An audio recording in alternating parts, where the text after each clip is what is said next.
A lot of people think that if you point out problems in your own community that need to be fixed, that this is automatically coming from a place of hate or self hate.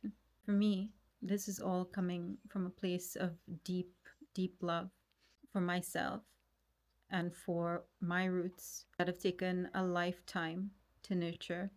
This process of self love started with one very important thing, and that is getting to know my ancestors. You see, my people have struggled for so long and worked so hard and faced so many obstacles to try to find a place in Trinidad and Tobago society. So it really breaks my heart now to see us throwing this country under the bus in order to bow down to aggressive invaders. A few years ago, right around the time of the COVID-19 pandemic, I was working in humanitarian programs, which had the goal of helping to build the capacity of communities in Trinidad and Tobago in the wake of unparalleled amount of migration that we were seeing from Venezuela. Through this work, I saw a lot of suffering among those who had arrived from Venezuela, as well as regular working Trimbegonians on the ground. Some of the things that I saw that were happening to migrants in particular, especially the women and children, really took a toll because it reminded me of reports and historical documents that I had read that showed what my ancestors would have experienced when they first came to Trinidad under indentureship. Things like malnutrition, things like labor exploitation, things like sexual exploitation of women, things like substance abuse and alcoholism in order to deal with the wretched everyday conditions. Things like children not having access to education and people not having access to basic healthcare and therefore getting sick and sometimes dying. On top of that, both this group that I was working with as well as my ancestors were strangers in a strange land who didn't speak the language, who were looked down upon and considered less than the local population. It was almost impossible for me not to have empathy with these people. In the middle of all of that, there was a huge narrative on social media that was anti migrant, and not even from the point of view of necessarily looking out for the rights of local people who were being affected negatively, but from the point of view of just dehumanizing them and calling them names and everything but children of God. And my first mistake was being on social media while doing this kind of emotionally intense job. My second mistake was reading the comments. There was one particularly heinous comment from what appeared to be a young East Indian woman, and she was referring to this group of people, humans, in the worst possible ways. That one hit me especially hard, and so I made my worst mistake. I responded. I said to her, how can you be saying the exact same words about this group of people that others said about your ancestors who came to this country in a similar position, fleeing persecution, deprivation, and violence? She responded back and she said, and I think I'll always remember this, she said, I don't give an F about my ancestors. And that one hit me in a way that felt physically painful. And it really took everything in me to calm myself down and try to muster a degree of compassion for this young woman. You see, most of us are not really raised with a true connection to the people who came before us. Yeah, some of us are taught to do rituals like pujas for our grandparents and that kind of thing.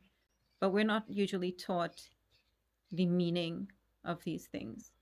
And a lot of us just kind of go through it mechanically without understanding.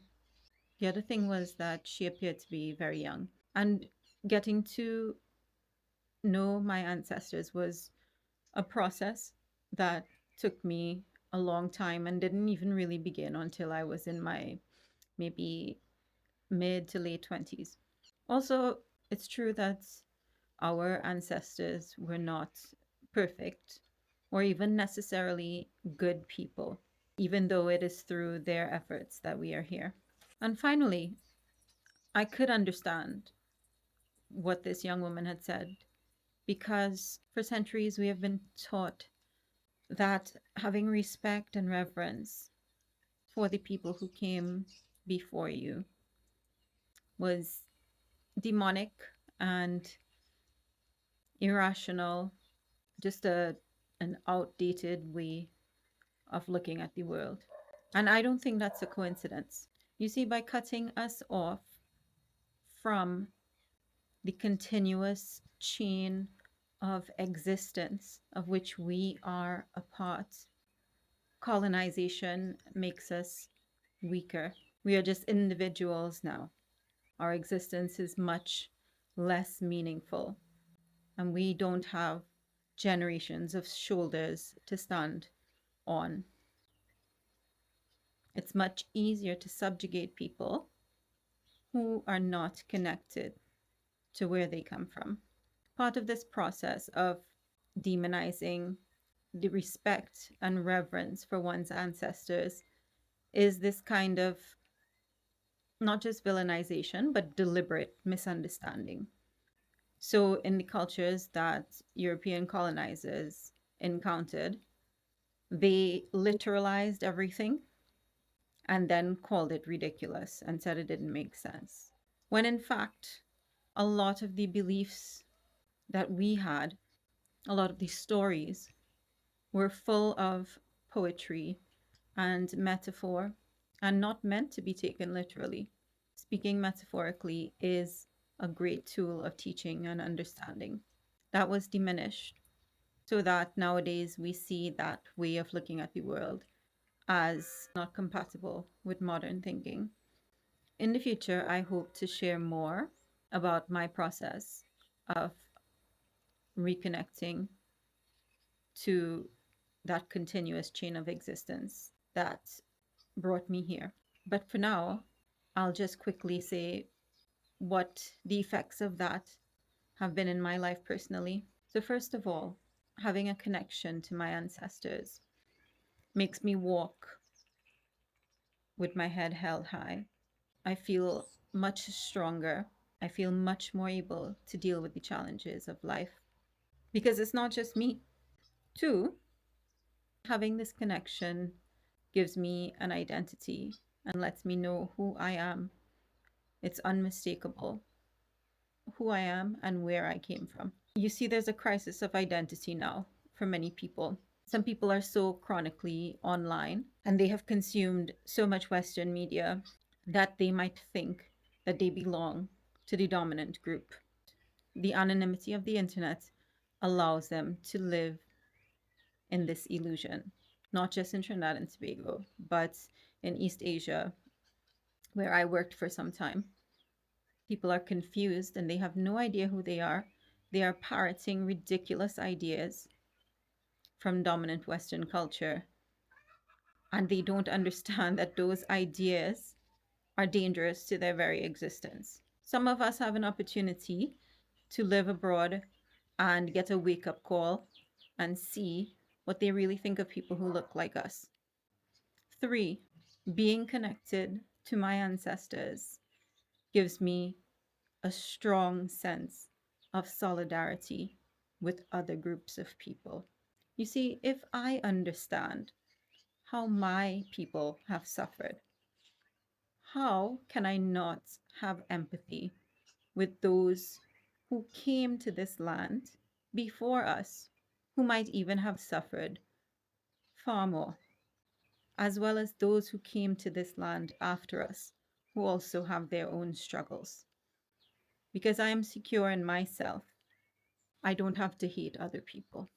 I don't need to be against something to fill any kind of void inside of me, because I stand for something and I know who I am. So you see, I am only here now having this human experience because of countless acts of survival over centuries and millennia. It's actually miraculous. So, how can I be out here acting like a damn fool after all of this effort and struggle that it took to get me here? How can I not be grateful for every single comfort and luxury that I may have, small though they may be? And how can I not aim for the very heights of my potential in this lifetime? Not doing so would be spitting in the face of the efforts of those who came before me.